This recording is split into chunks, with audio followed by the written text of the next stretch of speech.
जिस औलाद में यह तीन गुण होते हैं, वह औलाद अपने माता पिता को बहुत दुख देती है। एक प्राचीन कथा के माध्यम से बहुत समय पहले की बात है। किसी राज्य में सूरजभान नाम का एक राजा राज करता था। उसकी एक बहुत ही सुंदर कन्या थी जिसका नाम था कलावती। कलावती को अपनी सुंदरता पर बहुत ही ज्यादा घमंड था। अपने माता पिता की वह शुरू से ही लाडली थी, इसलिए पूरी स्वतंत्रता के साथ खेलकूद कर बड़ी हुई। उसे इस बात का भी अभिमान था कि वह एक राजकुमारी है। वह अपने आगे किसी को कुछ नहीं समझती थी। चलते फिरते लोगों का अपमान करती रहती थी। हर व्यक्ति को बेटी हो या बेटा जरूरत से अधिक आजादी उन्हें बिगाड़ देती है, और उन्हें बिगाड़ने में सबसे बड़ा योगदान उनके माता पिता का ही रहता है। बच्चे यदि मनमानी करने लगे तो माता पिता को उनकी तरफदारी नहीं करनी चाहिए, बल्कि की गलती पर उन्हें समझाना चाहिए। जरूरत पड़े तो डांट फटकार भी लगानी चाहिए। और बच्चे भी आपकी बात तभी मानेंगे जब आपने उन्हें बचपन से समझाया होगा, उनकी हर एक गतिविधि पर नजर रखी होगी, उन्हें आदर्श का पाठ पढ़ाया होगा, उन्हें संस्कारों से सींचा होगा। यदि माता पिता ने ऐसा नहीं किया होगा तो औलाद के बड़े होने पर आप उन्हें दंडित करके भी नहीं सुधार सकते। तब तो आपका समझाना भी उनको नुकीले तीर की भांति चुभेगा। वह आपके वश से बाहर हो जाएंगे।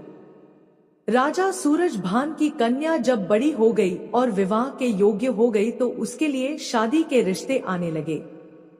लेकिन जो भी रिश्ता आता तो कलावती अपने दुष्ट स्वभाव के चलते उसे वापस लौटा देती थी। उसके लिए न जाने कितने ही रिश्ते आए, परंतु उसने सबको अपमानित करके और उनकी हंसी उड़ाते हुए वहां से वापस कर देती थी। राजा सूरजभान भी अपनी बेटी की इन हरकतों से बहुत परेशान हो चुका था।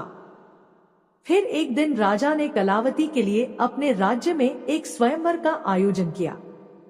कई जगह के राजकुमार और राजा महाराजा स्वयंवर में भाग लेने के लिए आए। सारे राजा महाराजा आकर अपने अपने आसन पर बैठ गए। उधर राजकुमारी कलावती हाथ में वरमाला लेकर अपनी सहेलियों के साथ राज दरबार में आई। कलावती अपनी सुंदरता के घमंड में भरी हुई थी। सभी राजकुमारों को गौर से देखते हुए आगे बढ़ने लगी। वह जिस भी राजकुमार के सामने पहुंचती तो उसी की किसी ना किसी बात पर खिल्ली उड़ाती और आगे बढ़ जाती। फिर सभा के बीच राजकुमारी की बातों से अपमानित होकर वह सभी राजकुमार सभा से उठकर चले जाते हैं। फिर यह बात राजा सूरजभान को बहुत बुरी लगती है और राजा साहब सोचने लगते हैं कि इस लड़की ने तो दरबार में आए हुए हमारे सभी मेहमानों की बेइज्जती की है। इस लड़की को इसकी दुष्टता का दंड अवश्य मिलेगा। गुस्से में राजा ने भरे दरबार में यह घोषणा कर दी कि मैं अपनी बेटी की ऐसी हरकत के लिए आप सबसे क्षमा मांगता हूँ, परंतु आज मैं सबके सामने यह घोषणा करता हूँ कि इस कन्या का विवाह अब मैं किसी राजकुमार से ना करके किसी भिखारी के साथ करूंगा, जो रोज भीख मांग कर ही अपना पेट पालता हो और उसके साथ रहकर यह भी भीख मांग कर ही खाएगी, तो इसे अपनी करनी पर पछतावा होगा। राजा की ऐसी घोषणा सुनकर दरबार में बैठे सभी मंत्री गणों ने राजा की बहुत प्रशंसा की। सभी कहने लगे कि राजा साहब ऐसी असभ्य और संस्कारहीन राजकुमारी के साथ ऐसा ही होना चाहिए। इतना कहकर वह सभी मंत्री गण राजा के दरबार से चले गए। तभी वहां से एक गाना गुनगुनाता हुआ भिखारी गुजर रहा था। भिखारी की आवाज सुनकर राजा ने अपने नौकर को भेजकर उस भिखारी को अपने दरबार में बुला लिया। उस भिखारी की बहुत ही दयनीय दशा थी। मैले कुचैले और फटे पुराने वस्त्र पहने हुए था। उसके हाथ में एक लकड़ी का डंडा था और लंबी सी दाढ़ी थी। भिखारी राजा के सामने जाकर खड़ा हो गया और अपनी मीठी आवाज में कुछ गीत गुनगुनाने लगा। भिखारी की मीठी आवाज सुनकर राजा बहुत प्रसन्न हुआ।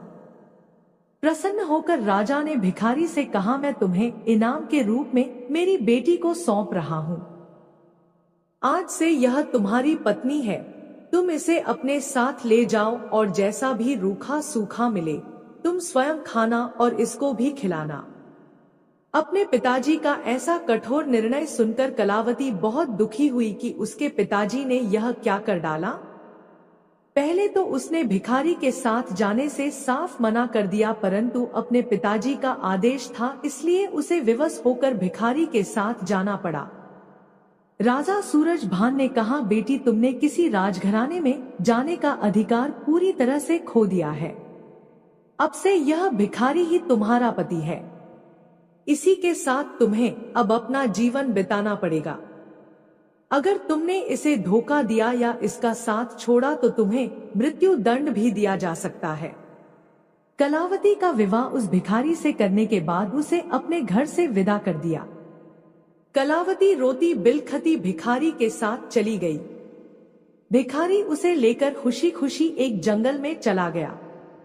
उस जंगल में उसकी एक अत्यंत सुंदर कुटिया थी। उस कुटिया के पास ही उस भिखारी ने एक आम का पेड़ लगाया था। उस पेड़ पर बहुत सारे आम के फल लगे हुए थे। नजदीक ही एक बहुत बड़ा और हरा भरा खेत भी था। कलावती ने उस भिखारी से पूछा कि यह खेत किसका है? तो भिखारी ने जवाब दिया कि राजकुमारी, मैंने ऐसा सुना है कि यह खेत उसी दाढ़ी वाले राजकुमार का है जिसे तुमने अपने स्वयंवर में दाढ़ी वाला बकरा कहकर अपमानित किया था। भिखारी ने कहा, राजकुमारी आपका दुर्भाग्य देखिए, बदकिस्मती से आपको उस दाढ़ी वाले की तरह ही मैं भी लंबी दाढ़ी वाला ही मिला हूँ। अगर तुम उस दाढ़ी वाले से विवाह कर लेती तो आज इस खेत की तुम स्वयं मालकिन होती, परंतु अब पछताने से कोई फायदा नहीं है। अब तो तुम्हें मुझ जैसे भिखारी के साथ ही जिंदगी भर रहना है। फिर कुछ दूर आगे चलने पर राजकुमारी कलावती को सुंदर फल फूलों से लदा हुआ एक बाग दिखाई देता है। कलावती ने कहा, थोड़ी देर इस बाग में ठहर कर विश्राम कर लेते हैं। यह बाग किसका है? भिखारी ने उत्तर दिया कि राजकुमारी, यह बाग भी उसी दाढ़ी वाली बकरे का है जिसका तुमने अपमान किया था। इसलिए अति शीघ्र विश्राम करके यहाँ से निकल चलो, वरना उस दाढ़ी वाले राजकुमार को पता चल गया तो वह हमें अपमानित करके भगा देगा।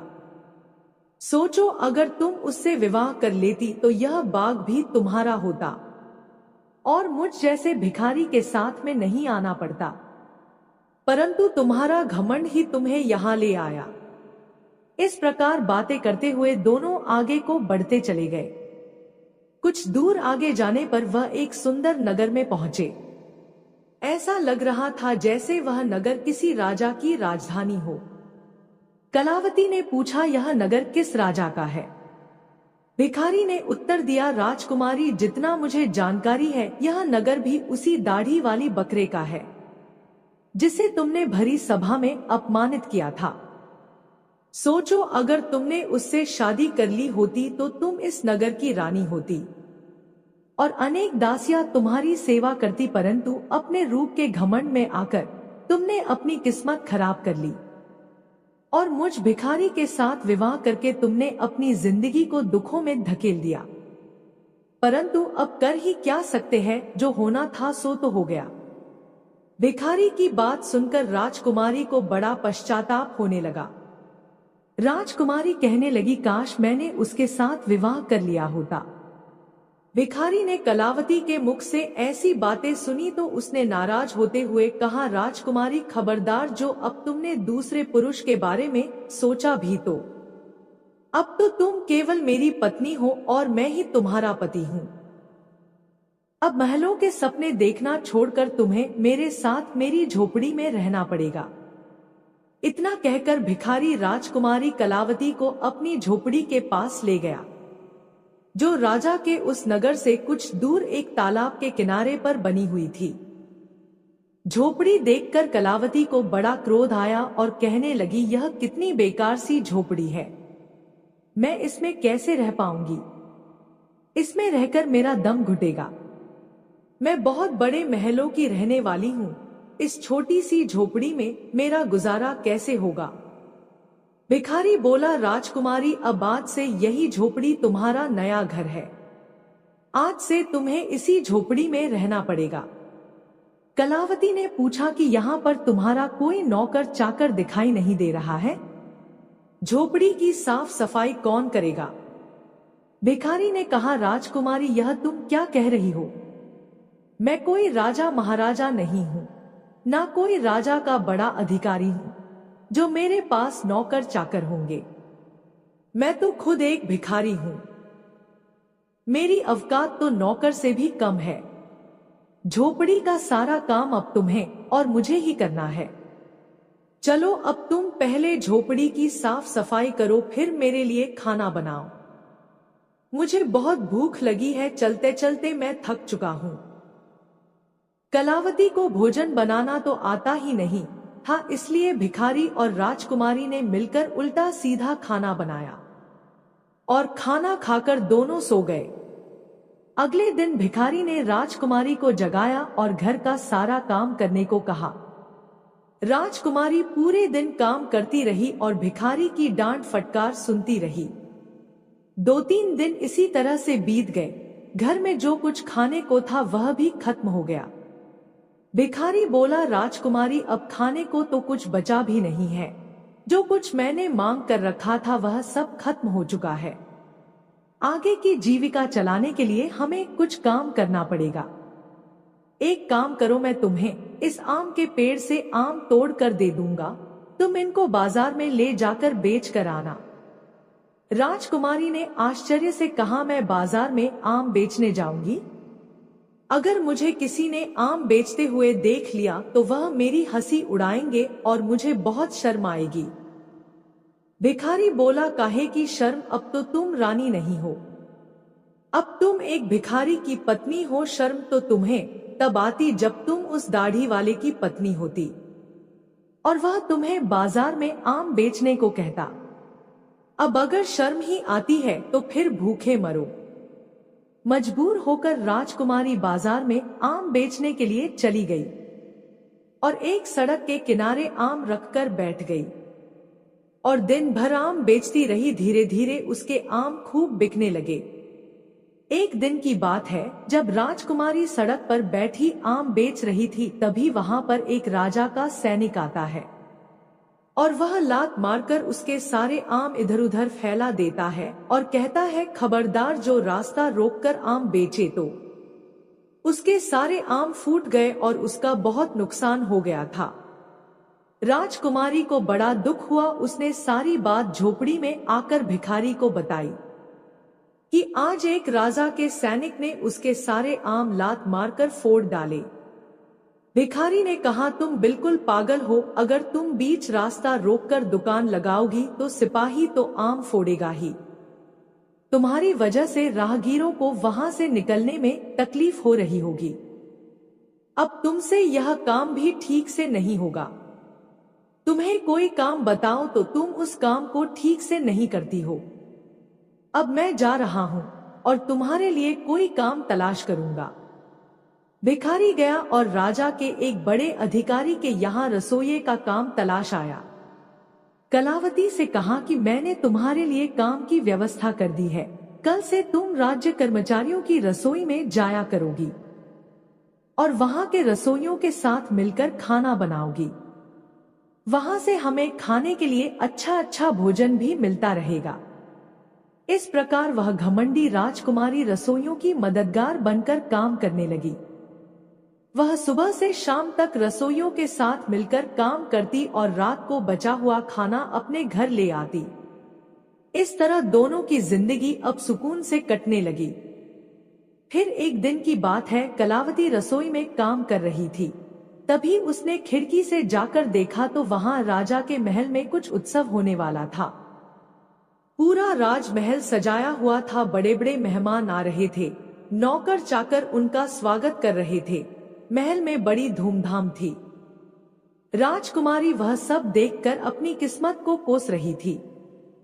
अपनी किस्मत पर आंसू बहा रही थी और सोच रही थी कि काश मैं भी इतनी घमंडी नहीं होती तो मुझे यह दिन देखने को नहीं मिलता। वह वहां खड़ी खड़ी सोच रही थी, तभी वहां दो दासियां आती है और कुछ खाने का सामान उसकी टोकरी में रखकर चली जाती है। राजकुमारी टोकरी को लेकर अपने घर को लौटने लगी। अभी वह दरवाजे से निकली ही थी, तभी सामने से एक राजसी पोशाक पहने हुए एक पुरुष ने आकर उसे रोक लिया। देखने में वह वहां का राजा महाराजा मालूम पड़ रहा था। राजकुमारी ने जब उसके चेहरे को देखा तो वह डर के मारे कांपने लगी, क्योंकि वह राजा वही दाढ़ी वाला था जिसको कलावती ने अपने यहाँ दाढ़ी वाला बकरा कहकर अपमानित किया था। उसने राजकुमारी से कुछ नहीं कहा, बल्कि वह उसका हाथ पकड़कर दरबार में लेकर पहुंचा, जहां तमाम मेहमान लोग बैठे हुए थे। वहां की भव्यता को देखकर घबराहट में राजकुमारी के हाथ पैर कांपने लगे। उसके हाथ से टोकरी छूटकर जमीन पर गिर पड़ी। टोकरी में रखा हुआ खाना जमीन पर गिरकर इधर-उधर बिखर गया। राजकुमारी बहुत उदास हो गई। दरबार में बैठे हुए मेहमान यह देखकर जोर जोर से हंस पड़े। अपने ऊपर सबको हंसता हुआ देखकर कलावती घुटन से मरी जा रही थी। उसे ऐसा लग रहा था कि इसी वक्त धरती फट जाए और मैं उसमें समा जाऊं। वह राजा से अपना हाथ छुड़ाकर भाग जाना चाहती थी।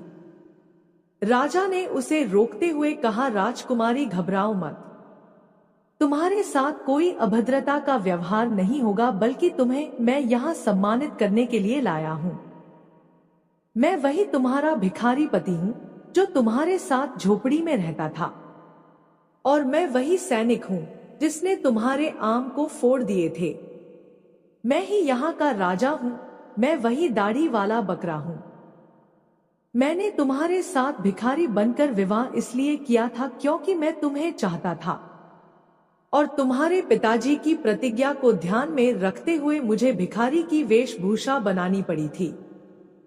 मैंने भिखारी बनकर तो तुमसे विवाह कर लिया, अब तुम्हारा घमंड भी नष्ट हो चुका है।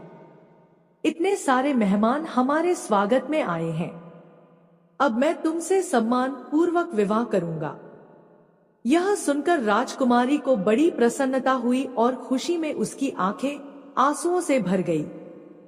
अब तो दासी आई और उसे राजभवन में ले जाकर दुल्हन के नए जोड़े में सजाकर ले आई। दरबार में कलावती के माता पिता भी मौजूद थे। सभी ने राजकुमारी को खूब आशीर्वाद दिया और राजा के साथ समस्त मेहमानों की उपस्थिति में उसका विवाह हुआ। उसका सारा घमंड चकनाचूर हो चुका था। वह पूरी तरह से बदल चुकी थी। उसने जिंदगी जीने का तरीका सीख लिया था।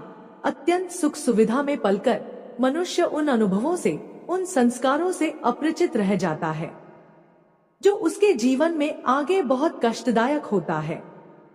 इसलिए मनुष्य को कभी भी किसी बात का घमंड नहीं करना चाहिए। परमात्मा जब तुम्हें किसी एक गुण से संपन्न बनाता है तो बाकी कई गुणों से खाली भी रखता है, ताकि तुम्हें जब कभी भी अभिमान हो तो तुम्हें उसका सबक मिल सके। इस प्रकार राजकुमारी उस दाढ़ी वाले पति के साथ बड़े आनंद से जीवन व्यतीत करने लगी। जिसकी औलाद अपनी मनमानी करती है तथा अपने माता पिता का अपमान करती है और उनकी बात को नहीं मानती है, ऐसी औलाद सदैव मुसीबत से घिरी रहती है।